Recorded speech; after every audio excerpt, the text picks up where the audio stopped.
Radio Crédit, le journal avec Sotelma Malitel.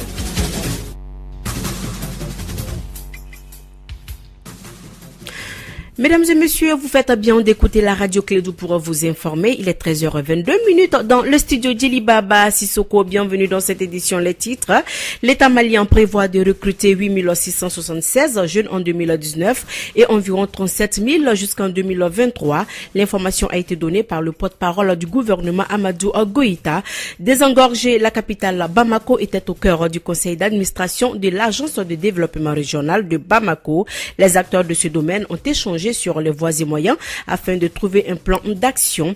Une journée de prière pour la paix, le pardon et la communion est attendue à travers un grand meeting ce dimanche 10 février au stade Vinci Mas à Yerimadio. L'initiative vient de l'imam Mahmoud Diko, président du Haut Conseil islamique du Mali. Les pays du G5 Sahel sont en ce moment à Ouagadougou pour tenter de stopper les violences djihadistes. Ils doivent trouver un moyen de lutter contre les terroristes et notamment d'aider le Burkina Faso qui sombre dans l'insécurité. Bienvenue dans ce journal.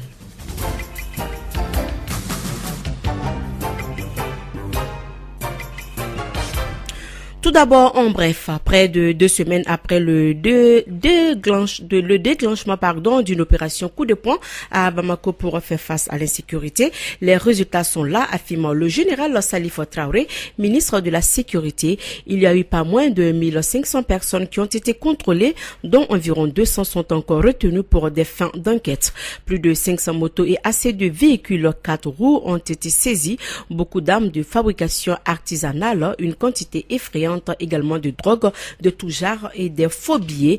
Les opérations de sécurisation vont donc se poursuivre dans la capitale et l'État demande la collaboration des populations. Fonction publique, l'État prévoit de recruter 8676 jeunes en 2019 et environ 37 000 jusqu'en 2023. L'information a été donnée par le ministre de la Jeunesse, de l'Emploi et de la Construction citoyenne, porte-parole du gouvernement Amadou Goïta, lors de son briefing hebdomadaire. Un autre point a également été souligné, l'âge de départ à la retraite qui sera de 65 ans pour les catégories A et 3 ans de plus pour toutes les autres catégories. L'Agence de développement régional de Bamako a tenu sa première session ordinaire du conseil d'administration ce matin à la mairie du district de Bamako. Désengorger la capitale Bamako était à l'ordre du jour. Les acteurs de ce domaine ont échangé sur les voies et moyens afin de trouver un plan d'action. Mamadou Wadigé, il est le directeur de l'Agence de développement régional de Bamako. Il nous donne plus de précisions au micro d'Étienne Niaré. En 3 ans, nous sommes pratiquement au début de notre création, mais il faut reconnaître que grâce à l'accompagnement de nos collectivités, nous avons pu réaliser certains projets. Et ces projets sont au stade d'étude, c'est vrai, parce que certains projets nécessitent des financements importants. À la faveur de la loi sur le partenariat public-privé, nous avons essayé de voir dans quelle mesure nous pouvons avoir l'accompagnement des partenaires privés dans la réalisation des projets. Aujourd'hui, nous avons des études qui permettent de pouvoir créer les conditions pour que Bamako soit désengorgé. Parce que le problème numéro 1 de Bamako, c'est de créer des services auprès des populations, faire en sorte que les populations puissent avoir accès à certains services. Je prends l'exemple d'un projet, l'hôpital du Mali. Si l'hôpital du Mali n'existait pas, tous les gens allaient venir de l'autre côté pour venir de ce côté. Aujourd'hui, nous, dans notre réflexion, c'est de créer des infrastructures de l'autre côté du fleuve, faire en sorte que les populations puissent avoir des marchés, puissent avoir des hôpitaux, puissent avoir des infrastructures comme la gare de Sogoniko, comme les marchés de Sabalibou. Donc voici en gros les projets sur lesquels nous sommes en train de réfléchir. Et aussi réfléchir sur la question de la mobilité. Parce qu'aujourd'hui, si on ne crée pas des conditions pour doter Bamako d'un système de transport performant, on ne pourra pas dire qu'on a servi les populations. Donc un des axes aussi sur lesquels nous allons travailler, c'est effectivement la question de la mobilité. Le receveur de la mairie du district de Bamako informe les usagers de la disponibilité des vignettes des engins à 2 roues. La centralisation de la vente pose un grand souci aux usagers qui font des heures à la queue. Étienne Niari, reportage. Les vignettes sont disponibles depuis le 24 janvier dernier. Le seul bémol reste la centralisation de la vente, nous rencontrons certains usagers. J'ai laissé mes activités en pensant qu'à mon arrivée, j'allais vite récupérer ma vignette, mais je suis venu trouver qu'il y a un rang vraiment qui est tellement long, Ce n'est pas aussi la longueur du rang qui compte seulement, mais je vois aussi qu'à côté du rang, il y a des gens qui sont en train de prendre des petits petits jetons et qui passent. Je ne sais pas comment ces gens la font pour récupérer les viettes en ignorant notre rang principal. Il y a trop de monde. Est-ce qu'il ne serait même pas mieux de décentraliser ça, de mettre dans les mairies de chaque commune qu'il y a moins de monde ici? On n'a pas toute la journée pour ça quand même. Les conditions sont loin d'être réunies. Car chaque année, c'est les mêmes problèmes que nous traversons. Il faut faire un rang de 2 ou 3 heures pour pouvoir avoir une vignette. Donc il faudra changer de méthode, il faut diversifier les guichets. La mairie tente de trouver une solution avec une probable décentralisation. Aguissa Zuladeni Maïga, receveur de la mairie du district de Bamako. Qui s'adresse aux propriétaires des engins à 2 roues. Donc nous leur demandons, comme les années passées, que nous avons commencé la vente, n'est-ce pas, des vignettes. Elles sont disponibles maintenant en grande quantité au niveau de la mairie du district pour le moment. Même si nous comptons ouvrir certains postes, peut-être en commune 5, à la perception de la commune 5, la perception de la commune 1, la perception également de la commune 4, que nous sommes en train de voir pour un peu décongestionner la partie, mais c'est à voir également si nous n'avons pas d'autres difficultés, n'est-ce pas, à faire ça. Donc j'appelle aux citoyens de venir se procurer, n'est-ce pas, de cette vignette qui est une taxe qui permettra, n'est-ce pas, à la mairie du district également de remplir ses obligations envers, n'est-ce pas, les citoyens de la ville de Bamako. Comme à l'accoutumée, les prix des vignettes seront doublés après le 31 mars prochain. Voilà, je le disais à l'instant, le président du Haut Conseil islamique du Mali, l'imam Mahamoud Diko, organise un meeting le 10 février prochain au stade 26 mars de Yirimadio. Il s'agit, selon Diko, d'une journée de prière pour la paix, une journée de pardon et de communion. L'information a été donnée lors d'un point de presse. Nous l'écoutons.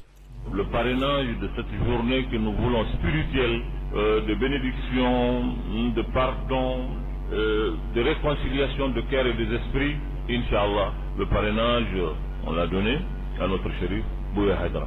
Donc le dimanche, Inch'Allah, nous allons nous mettre ensemble. Comme je le dis, ce ne serait pas une turbine pour aller faire le procès de qui que ce soit. Non, non, non, pas du tout. Nous n'avons pas... Si on fait le procès de quelqu'un, ça veut dire qu'on fait notre procès, parce que nous sommes tous les mêmes. Nous sommes tous interpellés. Nous devrons nous parler, nous devrons nous regarder les yeux dans les yeux pour se parler et chercher la solution afin que notre pays quitte cette situation. Nous ne devons pas nous mettre ici pour attendre des autres qu'ils viennent nous donner la solution. Non, le Mali est assez grand pour ça. Les autres sont des amis, ils sont des gens avec lesquels nous avons des rapports, des relations peut-être même historiques, c'est vrai, mais ce n'est pas à eux de venir nous dire comment nous devrons être dans notre propre pays. Ce que je voulais dire pour encore dire que ce n'est pas une journée de colère, nous n'invitons personne à faire de la violence, non, pas du tout. Même verbal, nous voulons que les gens viennent avec beaucoup de sagesse, qu'ensemble nous puissions être inspirés. On demande pardon à Dieu pour que Dieu nous inspire et qu'il réconcilie nos cœurs et nos esprits.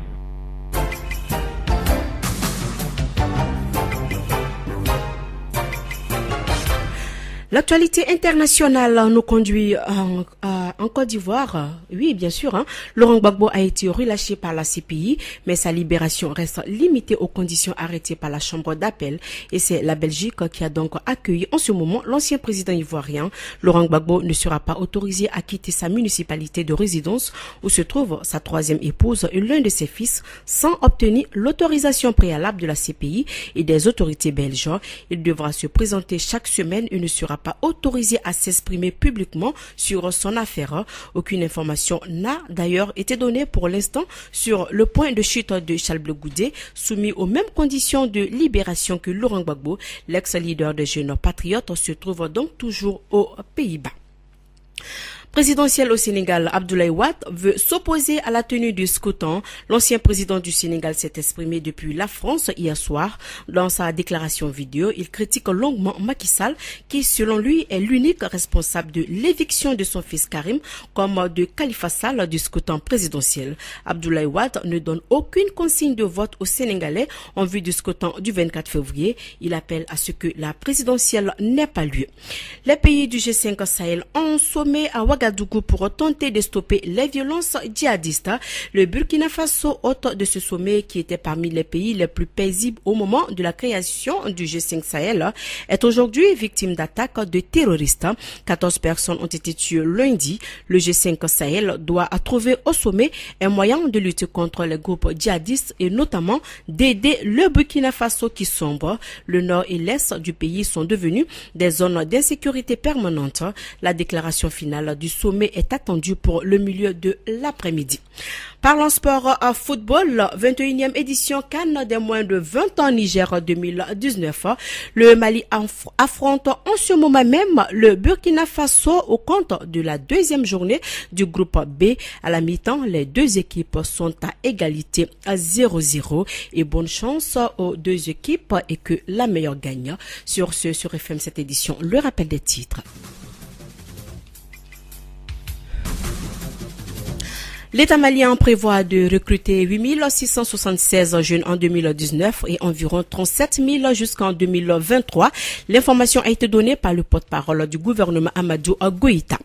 Désengorger la capitale Bamako était au cœur du conseil d'administration de l'agence de développement régional de Bamako. Les acteurs de ce domaine ont échangé sur les voies et moyens afin de trouver un plan d'action.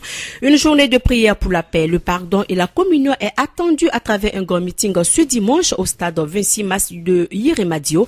L'initiative vient de l'imam Mahamoud Diko, président du Haut Conseil islamique du Mali. Les pays du G5 Sahel sont en ce moment en sommet à Ouagadougou pour tenter de stopper les violences djihadistes. Ils doivent trouver un moyen de lutter contre les terroristes et notamment d'aider le Burkina Faso qui sombre dans l'insécurité. Sur FM cette édition. Merci de votre fidélité. Dans un instant, votre page élect. Radio Clédou, le journal avec Sotelma Malitel. Radio Clédou.